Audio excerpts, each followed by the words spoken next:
RidgeLife. On today's lesson from the Ridge, we're going to be talking about Matthew 14, 22 through 33.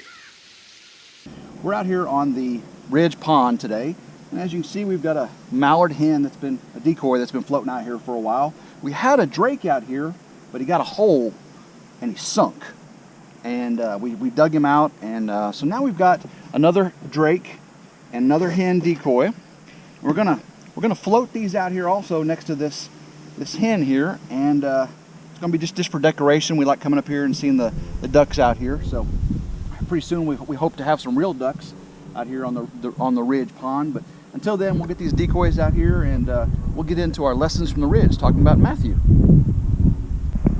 Okay, we've got our hen there. We're going to put the drake out, and we've got a brick, and the brick's going to pull it over that way.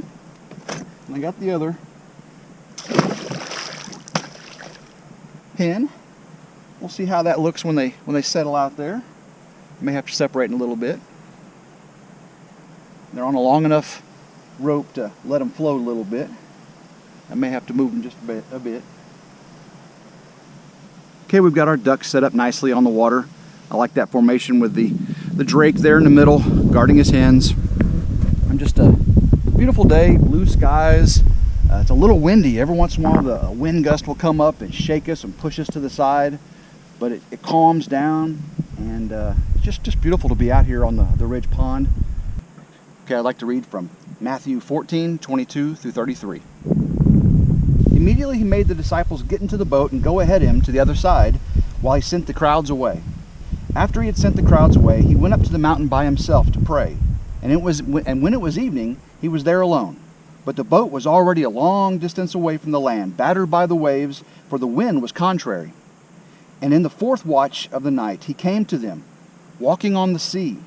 When the disciples saw him walking on the sea, they were terrified, and they said, "It's a ghost!" And they cried out in fear. But immediately Jesus spoke to them, saying, "Take courage, it is I. Do not be afraid." Peter said to him, "Lord, if it is you, command me to come to you on the water." And he said, "Come." And Peter got out of the boat and walked on the water and came toward Jesus. But seeing the wind, he became frightened, and beginning to sink, he cried out, "Lord, save me!" Immediately Jesus stretched out his hand and took a hold of him and said, You of little faith, why do you doubt?" When they got into the boat, the wind stopped, and those who were in the boat worshipped him, saying, "You are certainly God's Son." Again, that's Matthew 14, 22 through 33. Okay, so this takes place right after Jesus fed the multitude. I'm sure you all remember the story of the fish and the bread. And so great miracles have been done. And after this, Jesus sent everyone away, and he went off to pray. So after that, the boat is way out in the water, and Jesus, the storm's starting to come up, and here is Jesus walking on the water. And as the disciples wake, they see this apparition. They see something, a human walking on the water. And how is that possible? It's a ghost. But no, Jesus said, "It is I." So then Peter said, "Lord, if it's you, command me to come to you on the water." Now that takes great faith to say, you see something out on the water walking, and it says it's your Lord, and you kind of recognize him, and you said, "If it is you, tell me to come to you and do what you're doing, this miracle. Come out on the water." That takes great faith. So then Peter steps out onto the water, and he sees his Lord in front of him, and he walks on the water. But as he's walking, he starts to see the wind pushing the waves and the water splashing on him, and everything just, his fear starts to come up. He saw his Lord, he was walking to him in faith on the water, but then the world starts to grab his attention. And what happens when the world grabs your attention? You start to get into the world. You start to get pulled into it. And when you pull into that, you pull away from him. And when you pull away from him, you start to sink. You start to get farther and farther away from him. And that's exactly what Peter did. He started to sink. And what do you do when you sink? You say, "Lord, save me." And what happened? Jesus saved him. He reached down in the water and pulled him to safety. So after Peter's in the boat, Jesus looks to him and says, "You of little faith, why did you doubt?" That's so profound.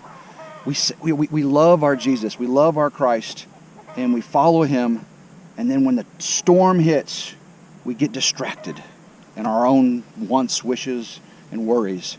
We don't focus on him, we focus on the world, and we fall. And all we have to do is not doubt, have faith in him, and we can walk on water. We don't have to see him in our eyesight.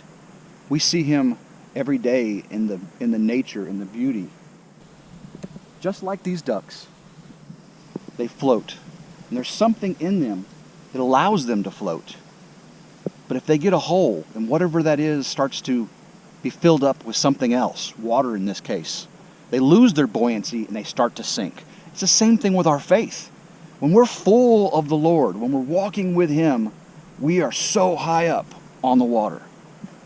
But when we let when we let other things come in, it's not that we're letting our faith out, we're letting other things in. And as it displaces the faith within us, we start to sink.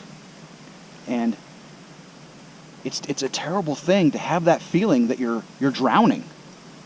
But to know, like Peter, Lord, save me, and he will save you, is the most wonderful gift of mercy and grace there was ever given on this earth. To know that the Lord will save us when we're drowning. And just like today, I came out and I replaced the one sinking drake with another drake and another beautiful hen. The Lord provides, the Lord replenishes. He will do the same thing within you. He will replenish and provide everything you need to be a beautiful, beautiful bird on the water. So as we finish up today reading Matthew 14, 22 through 23, the last verse, and those who were in the boat worshipped him, saying, you are certainly God's son. And that is certainly the case, that we should worship him as God's son, because he brought us out of the storm, lifted us up when the wind blew like it is now, and saved us, brought us back into the boat to be with him forever. So just like Peter, will you walk out in faith, or will you step out and sink?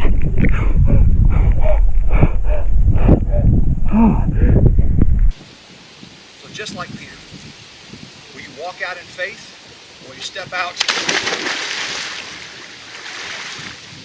and sink? That was cold. That was cold. So until next time, I hope everyone has a blessed day, and go RidgeLife. That was cold. That was cold. So until next time, I hope everyone has a blessed day, and go RidgeLife.